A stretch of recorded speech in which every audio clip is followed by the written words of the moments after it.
சோமஸா? மடிச்சிருக்குமா? மடிச்சு என்ன சோமஸ் இருந்திருக்கும் உனக்கு? நீ என்ன சோமஸ்னா என்னன்னே தெரியலையா? உங்க ஆயா வாங்கிட்டு போச்சாமா? நீ வாங்கிட்டு போனியா?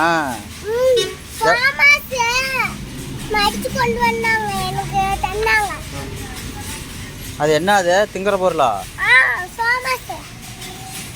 சாப்பிடுவியா?